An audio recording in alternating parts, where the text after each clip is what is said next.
Dans la suite du débat, la parole est maintenant à Monsieur Michel Berson pour le groupe socialiste.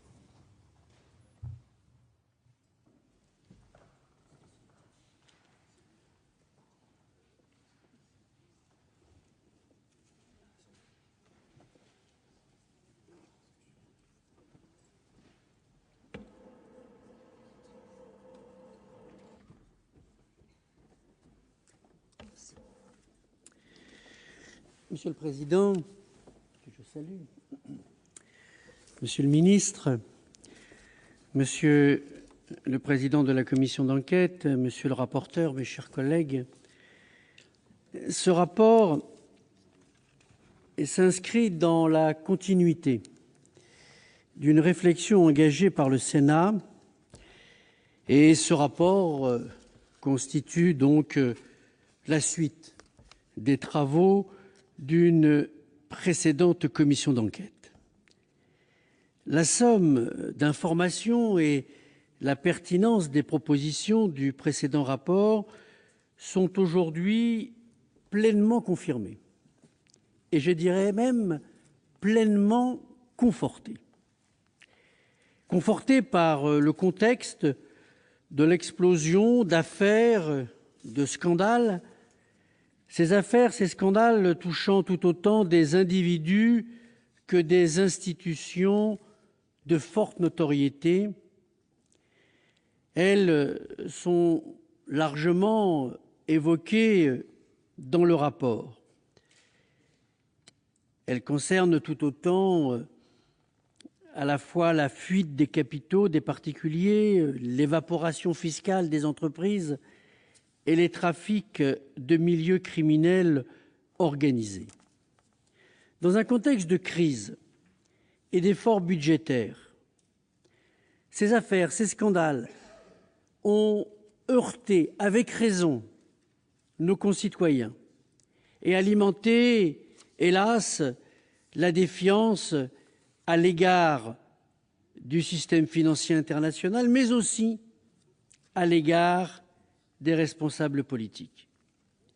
Il nous faut donc impérativement, comme le dit le rapport, mieux connaître par l'expertise et par l'analyse les défaillances du système bancaire et des acteurs financiers.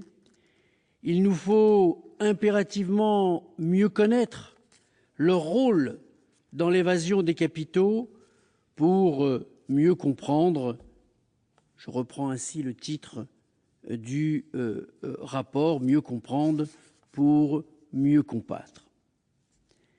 C'est pour cela que je me réjouis à mon tour du travail accompli par notre commission d'enquête et je soutiens bien sûr pleinement les propositions concrètes, précises, parfois techniques, qui permettent de doter, si elles sont suivies des faits, notre démocratie des armes nécessaires pour combattre la fraude et le crime fiscal. Ce que la crise de 2008 a révélé au grand jour, notamment avec la faillite de Lehman Brothers, c'est le risque qu'il y avait à considérer comme acquis le principe du too big to fail qui prévalait alors dans le domaine des institutions financières. La surprise de cette faillite a levé le voile sur le manque de visibilité de la situation réelle des banques et des faiblesses du système financier international. Le constat dressé dans le rapport est à cet égard très éclairant sur le rôle des places offshore, sur les pratiques édifiantes des banques et sur le rôle de certains pays dans les stratégies d'évasion fiscale qui constituent un risque évident, un risque important de déstabilisation des économies. Est-il besoin de rappeler la crise chypriote du printemps dernier? Les actifs des banques locales représentaient 750% du PIB de ce pays, qui dénombrait 1400 demandes d'enregistrement de sociétés russes pour le seul mois de janvier 2012.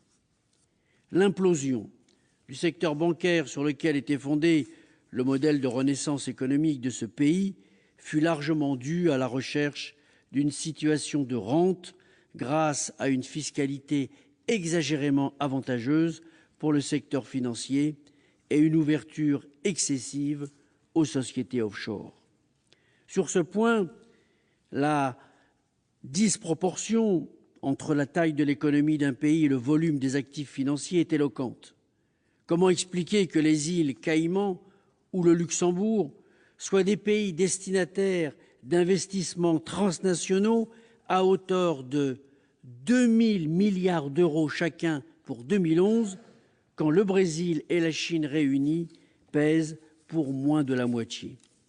Parallèlement, cela a été fréquemment rappelé au cours des auditions, l'opacité de l'organisation des banques ne permet pas un travail efficace des organismes de contrôle.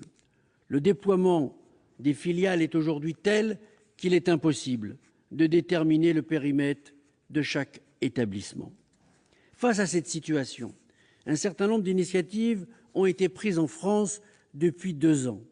Elles vont dans le sens d'une meilleure visibilité et d'un meilleur contrôle des activités des banques. Je veux rappeler ici la loi bancaire que notre Assemblée a enrichie en prenant en compte les premiers travaux de notre commission d'enquête. Par exemple, la séparation des activités bancaires qui va dans le sens d'une limitation des risques pour les particuliers et un meilleur encadrement des filiales. Ou bien l'obligation faite aux banques de publier des informations précises sur leur activité filiale par filiale, pays par pays, comme le préconise la proposition 21 de notre commission d'enquête. Je veux également rappeler la loi contre la fraude et la grande délinquance financière qui a renforcé les sanctions en cas de défaut de réponse ou de réponse partielle à une mise en demeure de produire certains éléments déclaratifs relatifs aux actionnaires, aux filiales et aux participations, et qui a étendu le champ de compétences de la Brigade nationale de répression de la délinquance fiscale. On peut aussi se féliciter enfin que dans le projet de loi de finances 2014, l'Assemblée nationale, à l'initiative de son groupe socialiste, a adopté des dispositions rendant obligatoire la déclaration des schémas d'optimisation fiscale en écho à la proposition 22 de notre commission d'enquête. L'environnement relatif à la lutte contre l'évasion des capitaux est donc en profonde évolution en France, mais il reste d'importants chantiers à mener. Plusieurs auditions ont mis en avant le fait que notre système demeure défaillant lorsqu'il relève de décisions individuelles. Et cela va dans les deux sens, c'est-à-dire pour le lanceur d'alerte et pour l'employé qui constate des irrégularités. Dans ce cas, quelles sont les protections dont il bénéficie? Le cas médiatique de M. Falciani dans l'affaire HSBC et le changement de position de la France à son sujet en est un exemple éclairant. De même, pour ceux qui manient le risque dans une recherche de profit, des obligations devraient fortement les responsabiliser individuellement. C'est donc une véritable révolution culturelle qu'il faut impulser par la recherche d'une meilleure connaissance des multinationales financières, une meilleure connaissance de leurs bénéfices réels et une meilleure organisation du contrôle et de la supervision des institutions bancaires. Cette évolution culturelle passe d'abord par une pleine transparence des comptes bancaires, par des dispositifs d'échange automatique d'informations entre banques et administrations fiscales. Cette véritable force de frappe a permis aux États-Unis d'obtenir ces derniers mois des résultats impensables il y a seulement 5 ans. C'est un objectif que nous devons, nous aussi, partager avec nos partenaires européens dans les mois qui viennent. Il en va de notre crédibilité comme de notre efficacité dans ce combat contre la fraude et l'évasion fiscale, dont le coût pour les finances publiques est énorme, 2 000 € par an et par habitant dans l'espace européen et 60 milliards d'euros en France chaque année, soit 1,5 fois le budget de l'éducation nationale. Pour conclure, je voudrais, Monsieur le ministre, attirer votre attention sur 2 questions. Tout d'abord, sur la dernière proposition formulée dans notre rapport relatif à ce que l'on appelle le verrou de Bercy. Cela fait des années que nous avons ce débat sur la nécessaire collaboration ou l'absence de collaboration entre l'administration fiscale et le juge pénal. En la matière, il me semble hautement souhaitable de renforcer les moyens de l'administration fiscale dans la lutte contre le crime fiscal et parallèlement de permettre aux magistrats d'enquêter et de poursuivre beaucoup plus librement les délinquants lorsqu'il s'agit de fraude fiscale que l'on qualifie de complexe et pas seulement lorsqu'il s'agit de blanchiment fiscal. Ensuite, et ce sera ma deuxième réflexion, Monsieur le ministre, je voudrais souligner que l'échelon européen est assurément le niveau d'intervention pertinent pour mener une lutte efficace contre l'évasion des ressources fiscales.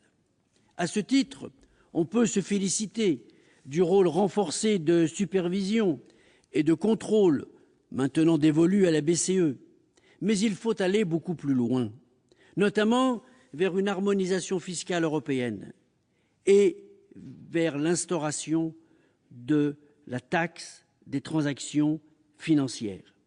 Après l'échec d'une initiative européenne, la France doit jouer un rôle moteur. Elle ne peut être, à mon sens, être un frein et avoir une attitude frileuse qui se traduirait par un recul de la nécessaire coopération renforcée en la matière. Mes chers collègues, je veux à mon tour, et ce sera mon dernier mot, saluer le président, le rapporteur et les membres de notre commission d'enquête pour la qualité de leur travail, un travail qui prend aujourd'hui une dimension nouvelle avec la récente décision du gouvernement d'ouvrir un très grand débat sur notre fiscalité. Ce rapport d'information est en quelque sorte la première contribution du Sénat à ce grand débat national et nous pouvons nous en féliciter. Mes chers collègues, je vous remercie de votre attention.